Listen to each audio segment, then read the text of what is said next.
আসসালামু আলাইকুম।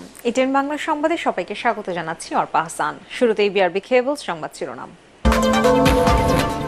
পাকিস্তানকে হোয়াইট ওয়াশের লজ্জায় ডুবিয়ে ইতিহাস গড়ল বাংলাদেশ। রাওয়ালপিন্ডিতে শেষ টেস্টে 6 উইকেটে জয়, দেশে ফিরলে টাইগারদের রাষ্ট্রীয় সংবর্ধনা। জাতীয় ঐক্যমত প্রতিষ্ঠার সংবাদপত্রে সরকারের ভুল ত্রুটি তুলে ধরার আহ্বান প্রধান উপদেষ্টার। সাংবাদিকদের বিরুদ্ধে গণহারে মামলা বন্ধের অনুরোধ সম্পাদকদের। অবৈধ অস্ত্র উদ্ধারে মধ্যরাত থেকে সারা দেশে যৌথ বাহিনীর অভিযান শুরু। ধরা হবে তালিকাভুক্ত সন্ত্রাসী এবং মাদকের গডফাদারদেরও, জানালেন স্বরাষ্ট্র উপদেষ্টা। মানহানির 5 মামলায় খালাস পেলেন খালেদা জিয়া। সিএমএম কোর্টের রায়, বিডিআর হত্যাকাণ্ডের পুনঃতদন্ত করে দোষীদের শাস্তি নিশ্চিতের দাবি বিএনপির।